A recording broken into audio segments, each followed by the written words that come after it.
देश की प्रशासनिक व्यवस्था में अपनी ईमानदारी और साफ छवि की पहचान बना चुके सेवानिवृत्त आईएएस विजय शंकर पांडे ने एक बार फिर भ्रष्ट व्यवस्था की चूल्हे हिलाने वाला बड़ा बयान दिया है। उनका कहना है कि अन्ना हजारे आंदोलन दरअसल जनता के साथ छलावा था।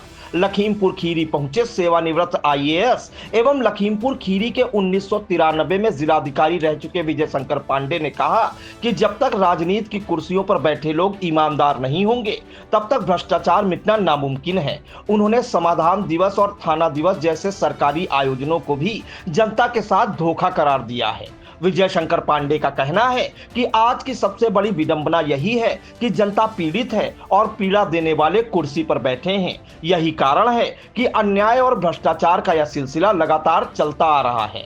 आई इंडिया से अपने अनुभव साझा करते हुए उन्होंने कहा कि पूरा चुनाव मात्र 1 लाख रुपए में कराया था, लेकिन भ्रष्ट तंत्र की कारस्तानियों में फाइलें फाड़ दी गईं और दूसरी फाइल बनाकर लाखों रुपए निकाल लिए गए। देखिए, लखीमपुर की जनता बहुत दिन से इस चीज के बारे में महसूस कर रही है, क्योंकि जो आने वाली पीढ़ी है, ये जो वर्तमान पीढ़ी है, ये पीढ़ी युवाओं की पीढ़ी है और लगभग यहाँ पर आज जो हम बात कर रहे हैं, ये 35 से 40 साल के जो युवा हैं, इनको अपने जो आगे के वरिष्ठ लोग हैं, इनसे पता लगता है कि आज से लगभग 3 दशक पहले लखीमपुर खीरी में एक ईमानदार जिला अधिकारी के नाम से मशहूर थे विजय शंकर पांडे। उनको देखना भी चाहते हैं, उनके विचार को जानना भी चाहते हैं। और आज एक ऐसा सच्ची घटनाओं पर आधारित हम इस आई इंडिया के शो में पॉडकास्ट करेंगे विजय शंकर पांडे के साथ, जो हमारे साथ मौजूद हैं। पूर्व आईएएस और भारतीय प्रशासनिक सेवा में बहुत ही दबंग और बहुत ही अच्छे अधिकारी के नाम से जाने जाते हैं। और आज उनकी सादगी और उनकी ईमानदारी का लोग बखान करते हैं। लोगों की इच्छा थी इन्हें देखा जाए, सुना जाए। हम बात करेंगे लखीमपुर की घटनाओं के बारे में संक्षेप में, और साथ ही जानेंगे कि क्या संदेश देना चाह रहे जो लोग पार्टी बनाई उन्होंने, उसका क्या उद्देश्य है। देखिए, बहुत से लोग आपको यहाँ देखना चाह रहे लखीमपुर की जनता, और जानना चाह रहे कि जब लगभग 3 दशक पहले आप लखीमपुर खीरी में थे तो यहाँ तो क्या परिदृश्य था, कैसा माहौल था प्रशासनिक, क्या सुधार आपने किए थे। एक चीज तो हमें मालूम, साक्षरता अभियान आपने शुरू किया, लेकिन आपका कार्यकाल यहाँ पर लगभग 7 से 8 महीने रहा। ये सब चीजें हम जानना चाह रहे हैं। जनता इस सच्ची घटनाओं को जानना चाह रही है, क्योंकि आप सीधे रूबरू हैं जनता से। तो क्या था सर, यहाँ लखीमपुर का कार्यकाल कैसा था और क्या माहौल था उस वक्त? बहुत बहुत धन्यवाद कि आपने मुझे इस पॉडकास्ट में आमंत्रित किया। Excuse me. देखिए, मैं ये कहना चाहूंगा कि जिस समय मैंने यहाँ पर जिलाधिकारी के पद संभाला था, उस समय ये जिला जो है आतंकवाद से बहुत प्रभावित था। और मेरे यहाँ आने के करीब 15-20 दिन बाद ही जिलाधिकारी आवास से 10-12 किलोमीटर दूर जो है 15-16 लोगों की आतंकवादियों ने गोली मार के हत्या कर दी थी। तो मुझे इस बात की जानकारी मिली थी, जो इंटेलिजेंस उनसे, कि इस जनपद में कई लोग ऐसे हैं जो आतंकवादियों को प्रेशर देते हैं, और जो लोग भागते हैं पंजाब से, या जो जिस समय बहुत प्रेशर था आतंकवादियों पर, तो वो चूंकि वो पंजाब का जो जंगल का वो जो है पीलीभीत का, यहाँ से जुड़ा हुआ है, यहाँ लोग आके प्रेशर लेते हैं। एक हम लोगों को पहला ये था कि ये जो आतंकवादियों को जो प्रेशर देने वाले लोग, उन पर कुछ कुठाराघात किया जाए। उसमें बहुत बड़ी कार्रवाई हुई और उसका बहुत सार्थक परिणाम निकला। उसके बाद ये मुझे लगा कि इस इलाके में शिक्षा के ऊपर ध्यान नहीं दिया जा रहा है, और विशेषकर जैसे प्रौढ़ शिक्षा कार्यक्रम तो चल ही नहीं रहा था, मुझे अन्य जनपदों में साक्षरता कार्यक्रम चलाने का थोड़ा अनुभव था। तो मैंने इसको कोशिश की कि यहाँ मैं आके पूरा इसको कार्यक्रम चलाऊं।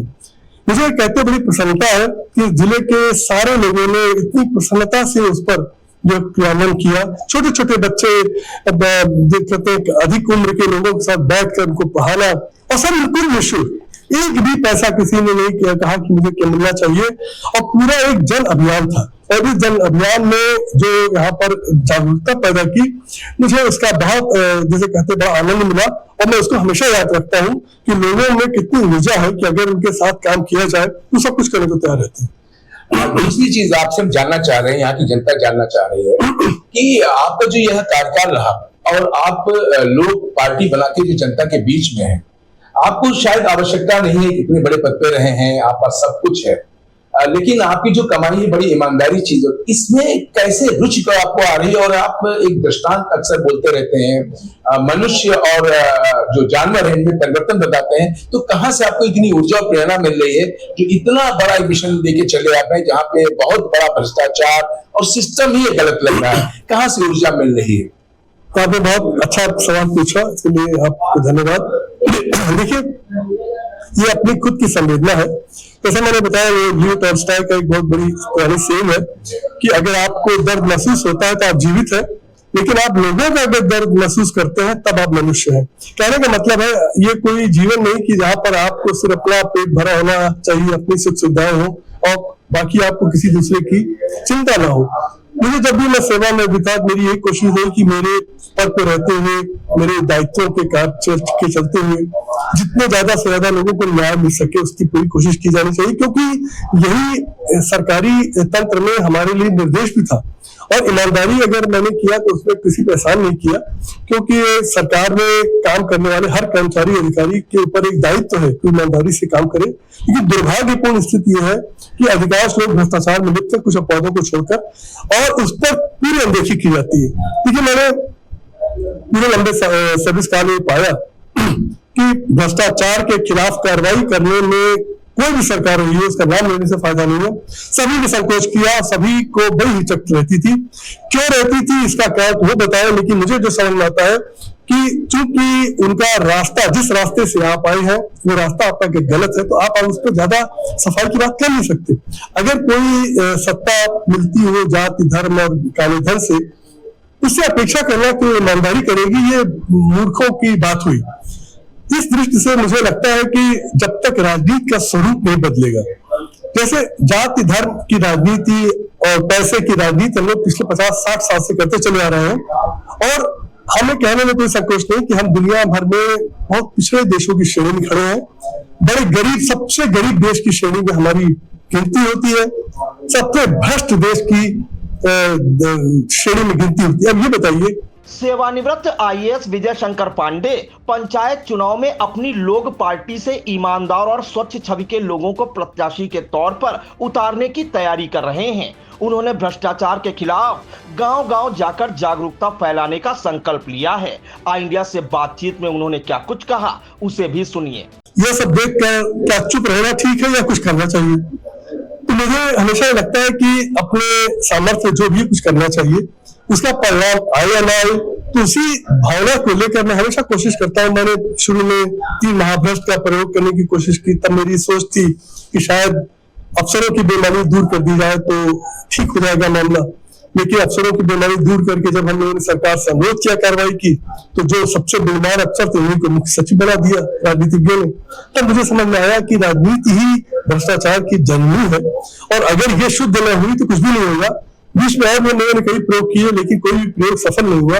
तब में मुझे ये लगा कि जो कुछ भी समझा हमने आज तक, उसका प्रयोग किया जाना चाहिए और राजनीति की दिशा बदलने की कोशिश करनी चाहिए। और दिशा बहुत आसान है। एक बार जनता को ईमानदारी के माध्यम से, ईमानदारी के मुद्दे पर और अपने समस्याओं के समाधान के मुद्दे पर अपना समर्थन देना होगा, जाति धर्म से हटकर, पैसे से हटकर, तभी कुछ संभव हो पाएगा। तभी जितनी भी समस्याएं हम लोग गिना रहे उनका समाधान होगा। देखिए, एक चीज और सबसे बड़ी है, हमारी जनता जाने, जब आप थे साधन कमेटी, सोशल मीडिया था नहीं, बहुत चीज ऐसी थी जो नहीं।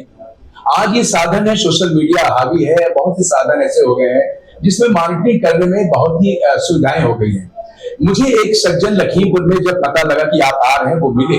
उनका कहना था, उस वक्त उनकी उम्र लगभग 15 से 16 साल थी, वो है पीएल राठौर, और उनका ये भी कहना था उस वक्त के समय में जो मिट्टी का तेल, ये चीजें मिल रही थी, और राशन प्रणाली थी, और साथ ही जो आपने व्यवस्थाएं बदली थी, तहसील की जो एक आम आदमी से गांव में जुड़ी हुई है, इनकी आमूलचूल परिवर्तन की हम आपसे बात करना चाह रहे हैं। उस वक्त कैसे इस प्रणाली को आपने सही किया कि लेखपाल घर पे खितौनी के पहुंच जाता था, राशन लोगों को समय पे मिल रहा था, और आज हालत ये है, काफी 30 दशक, लगभग 3 दशक बीत गए हैं, 45 साल लगभग आपको सेवा कार्यकाल लगा। हम बात पूरे प्रदेश और देश की करेंगे, कैसे आपने इसको करा था? जो लोग आज भी इस चीज का नाम लेते हैं, समय पे राशन मिलता था, समय पे लेखपाल घर पहुंच के उनको खितौनी देते, कैसे आपने सब किया था?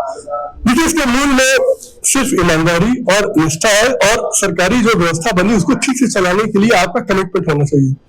देखिए, ये जो मुझे बहुत हमेशा से आश्चर्य होता था कि आखिर ये इतने छोटे छोटे काम कोई भी हमारे पूर्वाधिकारी या हमारे बाद में जो लोग हैं वो क्यों नहीं करते थे।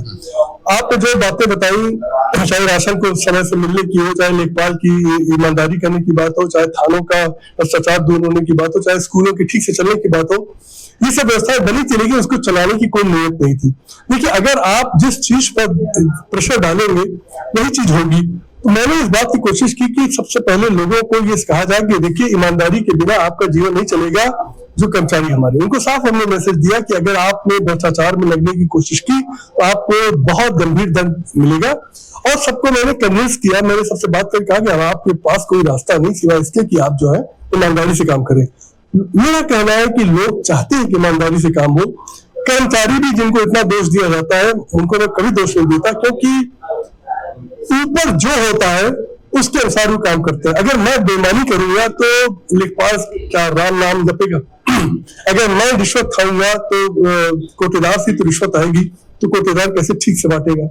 आप अगर नहीं गलत करेंगे और आप कहेंगे कि भाई आप सही करो तो सही करेंगे।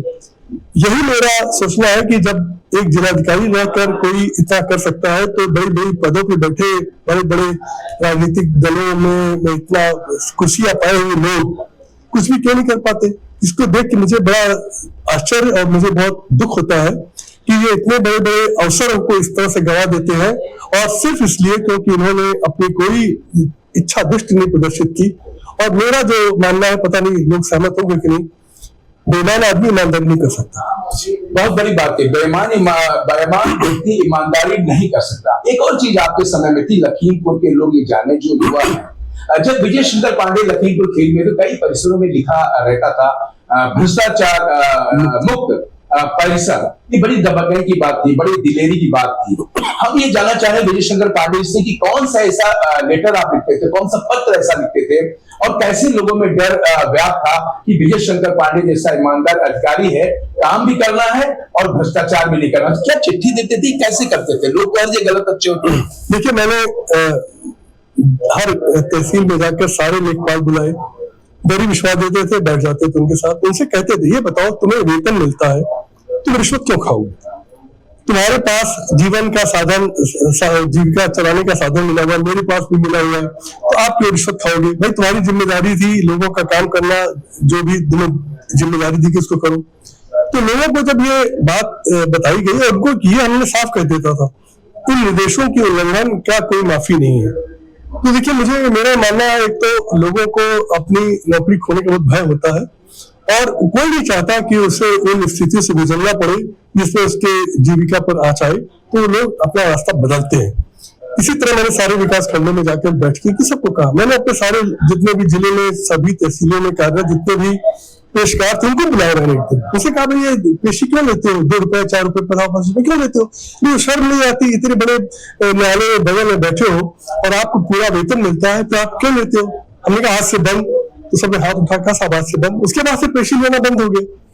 मेरा मानना है कि जो भी ऊपर बैठा है, जिसके ऊपर पर्यवेक्षण और नियंत्रण की शक्तियां हैं, वो अगर ईमानदारी निष्ठा से काम करे तो सब कुछ संभव है। बहुत दुख इस बात का है कि ऊपर और ऊपर बैठे जो राजनीति का सारा जिनके पास अधिकार है वो इस बारे में बात तक नहीं करते, करना तो छोड़िए। दो चीजें आपसे पूछेंगे जो प्रश्न उठ रहे हैं। एक बड़ा प्रसिद्ध आपका लेटर था, जैसा कि जानकारी लोग बता रहे हैं जो आपके साथ लोगों ने काम किया, उनका कहना था कि आप बहुत ज्यादा लेटर बड़ा नहीं लिखते थे, भ्रष्ट लोगों के लिए संदेश देना था, खुफिया जानकारी आपको होती थी। वो क्या 8-10 लाइन का लेटर आप लिखते थे, बताएंगे मेरे दर्शकों को? देखिए, मुझे कुछ अधिकारियों के बारे में इतना कहने के बाद भी लगा कि वो अपने रास्ते नहीं बदल रहे हैं, तो मैं 3-4 लाइन का चिट्ठी भेज देता था कि देखिए आपके सत्यनिष्ठा के खिलाफ गंभीर शिकायतें प्राप्त हो रही है, आपसे अपेक्षा की जाती है तत्काल सुधार लाए, अन्यथा आपको कठोर दंड का भागी होना पड़ेगा। सिर्फ इतना।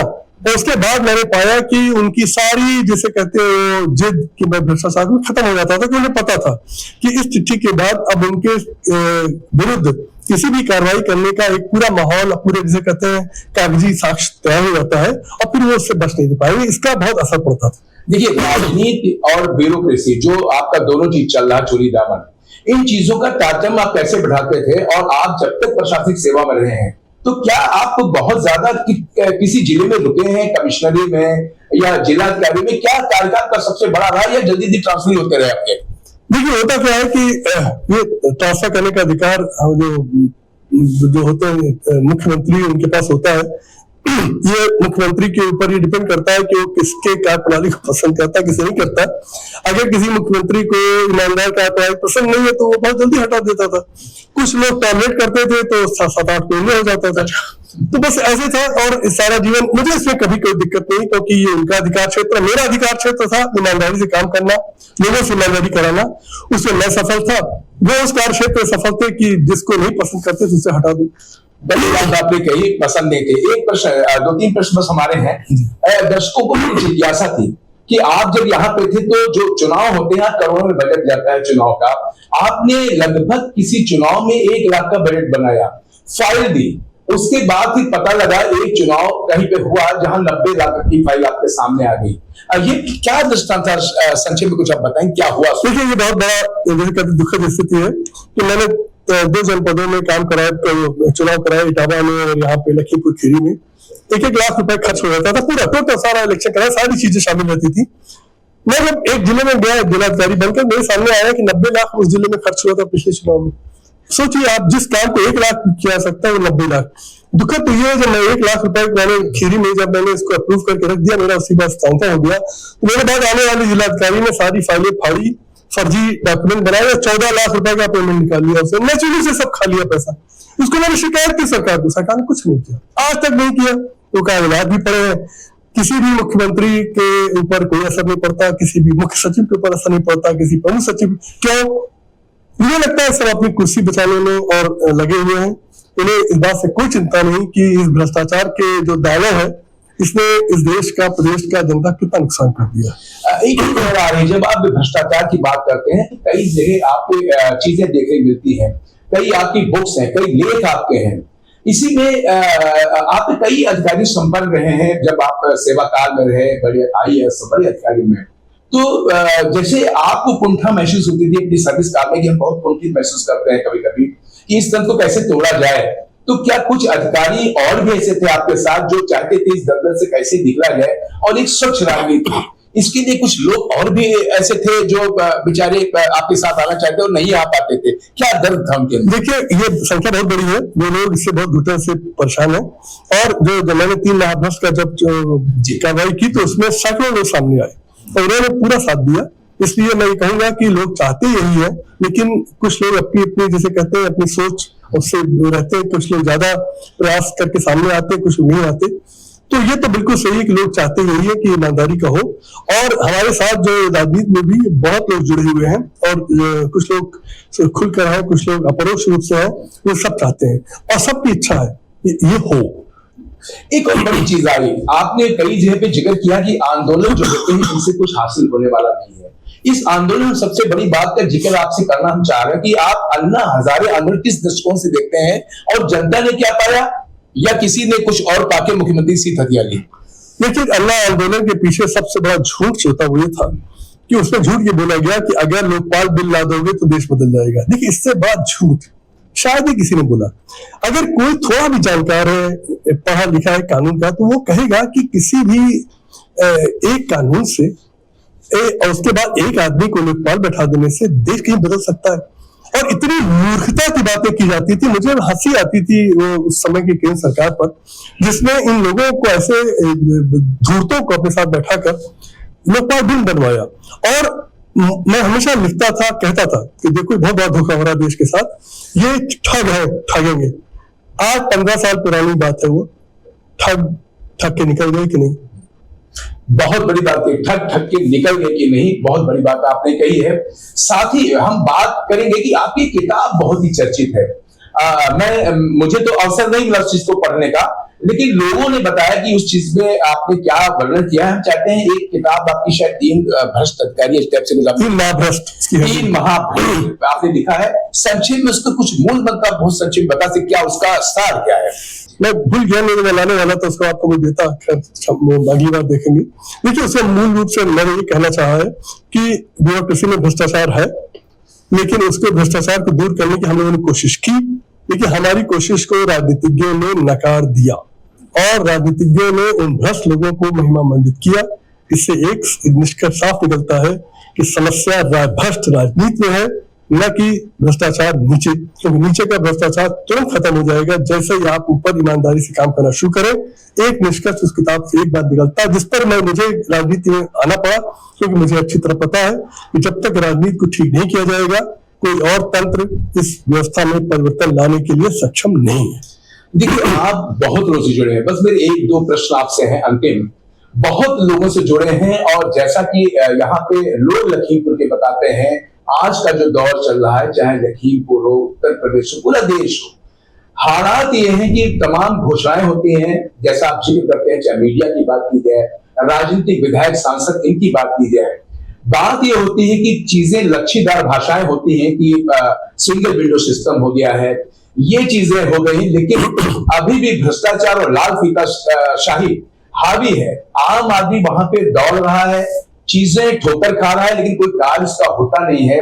इतना ज्यादा कानून में जो अधिकारी हैं वो उसको बांधे हुए हैं। इस चीज का क्या उपचार आप सोच रहे हैं कि तमाम चीजें बताई जाती हैं कि हमने सोशल मीडिया कर दिया है, ऑनलाइन एप्लीकेशन जाती है, लेकिन मुझे जो लगता है, जो हमारे लोगों के पास मीडिया के पास खबरें आती है कि ईमानदारी की, कि एक ओटीपी का साधन को दे दिया गया है, वो ओटीपी जाती ही नहीं है जब तक कि दान दक्षिणा न दी जाए। क्या आप कहते हैं इसको कैसे पारदर्शी किया जाए, संक्षेप में कैसे ये भ्रष्टन से, लाल फीताशाही से आम आदमी बाहर निकले?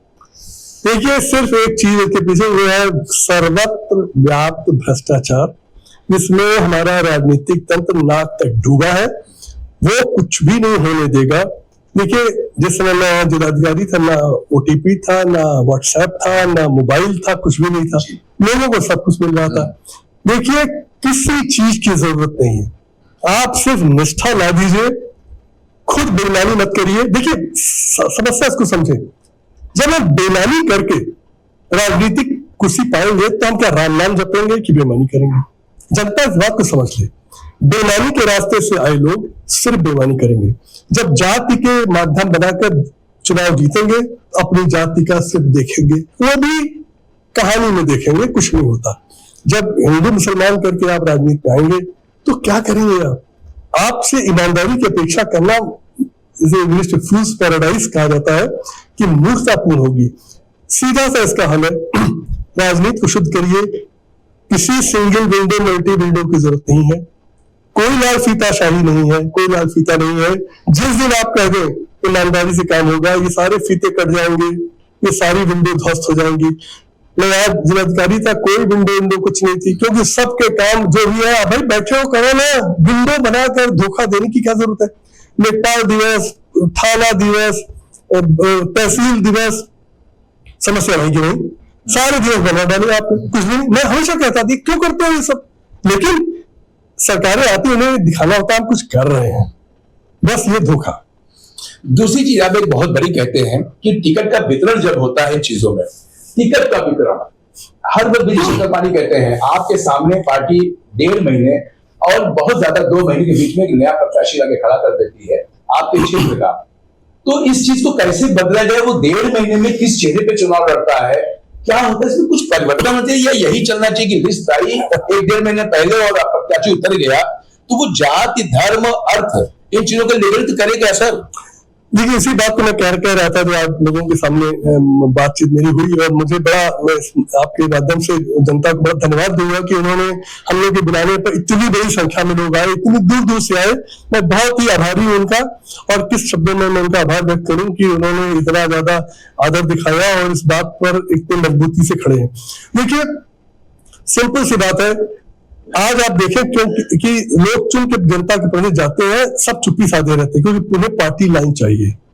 पार्टी ने कह दिया इस पर नहीं बोलना, तो आप भाई बैठे किस लिए हो?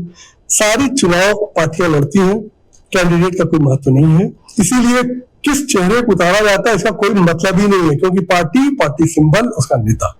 जब तक लोगों के जनप्रतिनिधि जनता की चाहत से नहीं बनेंगे, अभी जनता का कोई चाहत नहीं है, पार्टी ने टिकट दे दिया, पार्टी के समर्थक लोग हैं, पार्टी आएगी, अपना घोषणाएं करेगी, भीड़ भाड़ होगी, हंगामा होगा, उस हंगामे कोई जीतता कोई हारता, कौन जीत जाए कौन हार जाए इसे पता नहीं लगता, क्योंकि कुछ है ही नहीं, उसके पीछे आधार ही कुछ नहीं है। जात के समीकरण ठीक बैठा लीजिए, बिहार राज्य में क्या है, जात समीकरण अलावा मैंने कुछ सुना ही नहीं है आज तक। ये कौन सी राजनीति है इस देश की? यहाँ पर उत्तर प्रदेश जाति के समीकरण पे चलता है, धर्म के समीकरण पे चलता है। इसको रोकने का एक ही माध्यम है, जिसकी हम लोग कोशिश कर रहे हैं कि इस बार के पंचायत चुनाव में हम लोग जनता के बीच जाकर उनके माध्यम से कह रहे हैं कि देखिए, इस बार आप ईमानदारी और अपनी समस्याओं के समाधान के सिर्फ मुद्दे पर चुनाव लड़िए, और हम आपको आश्वस्त करते हैं अगर आप समर्थन देंगे तो आपकी सारी समस्याओं का समाधान 3-4 महीने में कर दिया जाएगा। तो 80 साल का आप इंतजार कर रहे हैं, अभी जनता के ऊपर है वो क्या करे। देखिए, अंत में लोकतंत्र में जनता ही मूल है। जिस दिन वो समझ जाएगी, इनके सारे हथकंडे राजनीतिक दलों के शून्य हो जाएंगे। क्या इसमें आपको संतुष्टि मिलती है कि आप इतने बड़े पद पे रहे हैं, चारों तरफ भ्रष्टाचार व्याप्त है, अर्थयुग व्याप्त है, मीडिया के कई ऐसी चीजें हैं जो आपको कुंठित करती हैं, चीजें निकलती हैं, लेकिन लोग आम आदमी चुनाव लड़े तो लड़े कैसे? इतना धन का प्रयोग होता है, जात का प्रयोग होता है, कुछ ही दिन में प्रत्याशी आता है, पैराशूट की तरीके चला जाता है। आपको ये प्रेरणा कहां से मिलती है? हमारी जनता ये जानती कि विजय शंकर पांडे एक साधु और हरफन मौला जैसे रहते हैं, गाड़ी घोड़ा बंगला इनकी आपको तृष्णा नहीं थी। ये सब कहां से आपको इतना जोश अंदर मिलता है जो आप लेके अभियान चल रहे हैं? और आपके पार्टी का अगर मान लिया, जो आप पंचायत चुनाव की बात कर रहे हैं, क्या मापदंड रहेगा, किस कैसा प्रत्याशी आप देना चाह रहे हैं? कुछ इसके बारे में आप बताएंगे, कहां से ताकत मिलती है आपको इन चीजों की? देखिए, मेरे पूरे जीवन भर में मुझे हमेशा इस बात की ताकत में मुझे बहुत संतोष मिलता था। और देखिए, उस संतोष का मैं क्या मूल्य बताऊं, आज अगर इतने लोग मुझे इस जिले में याद करते हैं 33 साल बाद भी, इससे बड़ा मूल्य पुरस्कार मुझे कोई क्या दे सकता है कि इतने लोग आए गए और मुझे अभी भी लोग याद करते हैं। मुझे इससे ज्यादा कोई पुरस्कार नहीं चाहिए। और मैं हमेशा एक चीज याद रखता हूँ, लोग कभी कभी मेरे साथ के लोग मुझे कहते थे, भाई तुम ये सब इतना करते तुम्हें मिलता क्या है? मैं हमेशा समझाने की कोशिश करता था उन्हें कि ईमानदारी का खुद अपने में पुरस्कार है, इसका कोई पुरस्कार दे नहीं सकता। इसका जो एक बार इसका रसास्वादन कर लेता है, इसका नशा जिसको आ जाता है ईमानदारी का, उसको कुछ नहीं चाहिए, क्योंकि अपने में ये इतना ज्यादा सुखद अनुभव है और इसका इतना अपने में पुरस्कार है ये, इसलिए इसको कोई पुरस्कृत कैसे कर सकता है? लोग कहते हैं साहब आपको सरकार हमेशा दंडित करती थी। हमने कहा, मुझे क्या दंडित करोगे आप? मुझे वो पुरस्कार मिल चुका है, मैं उससे बहुत प्रसन्न हूँ। जो आपका प्रश्न, इसके बारे में मैं कहना चाहूंगा, देखिए, ये बदलना बहुत आसान है। हमें अपने नीचे के लेवल पर हमने बहुत कोशिश की है लोगों को इकट्ठा करने की। जनता से मैं यही कहूंगा कि आप इनको एक बार मौका दें। हाँ, ये कुछ गलत नहीं करने पाएंगे, मैं गारंटी करता हूँ, मैं इन्हीं को दंड दे दूंगा अगर इन्होंने गलत किया, क्योंकि मैं इसको टॉलरेट ही नहीं करूंगा। तो जो भी हमारी पार्टी के समर्थन पे लड़ेगा, वो उसको ईमानदारी करनी पड़ेगी, और जब ईमानदारी करेगा तो जनता की सारी समस्याएं हल हो जाएंगी। देखिए, इस भ्रष्ट राजनीति का जो इलाज है वो यही है कि चुनाव को जाति धर्म और पैसे से मुक्त किया जाए। मैं कोशिश करूंगा कि सारे चुनाव बिल्कुल बिना पैसे के हो। क्यों? एक बार आप जनता से जुड़ गए तो आपको क्या रैली करने की जरूरत है? क्या आपको पोस्टर से बताने की जरूरत है? क्या आपको रोड शो करने की जरूरत है? जब जनता को खुद ही पता है कि आप हैं क्या, आप किस चीज पे खड़े हैं और आपके कैंडिडेट क्या करेंगे। मुझे लगता है कि अगर जिस दिन लोगों ने इस पर अपना सहमति व्यक्त की, इस देश से जाति धर्म और पैसे का जो वर्चस्व जिससे आप भी व्यथित है, बिल्कुल समाप्त हो जाएगा। दो चीज हमारी है। एक चीज और सामने आती है, बहुत अधिकारियों से मेरी बात हुई है, कई रोज बात होती है, आप ईमानदार हैं लेकिन परिवार का बड़ा दबाव रहता है, तो इस चीज को कैसे लोग फेस करें? क्या होता है, बच्चे कहते हैं कि इस ईमानदारी में क्या रखा है, आपका रोज ट्रांसफर होता है, रोज चीजें होती हैं, आपके फादर तो बहुत अच्छे व्यक्तित्व के थे, तो ये प्रेरणा क्या परिवार देती है, या क्या संदेश आप देना चाह रहे हैं जिनके परिवार इस तरीके के लोग नहीं होते हैं, कैसे इस चीज को फेस करें? देखिए, ये तो बड़ा सीधा सा उत्तर है। देखिए, आप सर्विस में हैं तो आप सर्विस के कानून नियम से बंधे हुए हैं। वो कहती है आप बेईमानी कर ही नहीं सकते, तो परिवार कहे या दूसरे लोग कहे, उसका फर्क कैसे पड़ सकता है? मैं तो कहता हूँ, जैसे आप मेरे देश की देखिए बहुत त्रासदी है, यहाँ चोरी हो जाए तो लोग हंगामा करेंगे, डकैती पड़ जाए बड़ा हंगामा करेंगे, सड़क पे आ जाएंगे, मारपीट हो जाए सड़क पे आ जाएंगे, भ्रष्टाचार होता है चुप रहते। भाई, भ्रष्टाचार में टॉलरेंस क्यों है? क्योंकि भ्रष्टाचार तंत्र जो शासन चलाता वही कर रहा है। यहाँ पीड़ित है जनता और पीड़ा देने वाले हैं कुर्सी पे बैठे, तो कुर्सी पे बैठे लोग अपनी पीड़ा थोड़ी देंगे। तो जब आपने भ्रष्टाचार को भयमुक्त कर दिया तो ये होना ही होना था। इसलिए मैं इसको कहता हूँ, मेरे तो आज तक जीवन का दबाव है नहीं, मुझे लगा नहीं कि क्या होता है दबाव, न मुझे कभी राजनीतिक दबाव समझ में आया। भाई राजनीतिक व्यक्ति के पास अधिकार है आपसे कहने का, भाई फला चीज कर दो, आपका अधिकार है उसको बता देना, ये हो सकता है ये नहीं हो सकता। मुझे दबाव कहाँ से आ गया? दबाव है अपनी कुर्सी खोने का, ये भय। अगर आप उस भय में त्रस्त हैं, ठीक है, पंजाब के लोग कहते हैं चेंज करिए अपने को, ये मुझे से कभी किसी ने कहा। आपका एक तो परिवार अच्छा था। दूसरा, जनता ये चाहती है कि भ्रष्टाचार से हम मुक्त न देना पड़े, लेकिन वो डरते हैं कि ये हमारा नुकसान कर देगा। इसको कैसे जनता कह रही है? बहुत डर है, जैसे दिख रहे जनता। मैं जनता को बिल्कुल दोष नहीं देता, इसीलिए कह रहा हूँ आप अभी कुछ व्यवस्था से मत लड़ो, आप एक बार व्यवस्था को संकेत दे दो कि आप ईमानदारी चाहते हो, अपने वोट के माध्यम दे दो, ताकि भूल जाओ, बाकी समस्या हम लोग हल करते हैं। आखिरी प्रश्न मेरा है कि जो इतना बड़ा मिशन लेके आते हैं, इसमें आपके सामने क्या चुनौतियां आ रही हैं और अभी इसके बारे में क्या आपको उम्मीद और आशा दिख रही है? लेकिन मैं तो इतना आशान्वित व्यक्ति हूँ, मुझे तो साफ दिखता है कि ये बिल्कुल बदलेगा, और मुझे आपसे ईमानदारी से कह रहा हूं, मुझे कोई चुनौती नजर नहीं आती। क्यों? सच आप कह रहे हैं, उसकी कोई चुनौती नहीं है। मैंने लोगों से बात किया, मैंने पूछा उनसे कोई प्रश्न ही नहीं थे, क्योंकि उनके प्रश्न सब उत्तरित था। मैं और कुछ कह नहीं रहा हूँ, मैं तो इतना ही कह रहा हूँ ईमानदारी कर लो, मैं इतना ही कह रहा हूँ कि आप सच का साथ दे दो, कोई प्रश्न ही नहीं, कोई चुनौती नहीं है।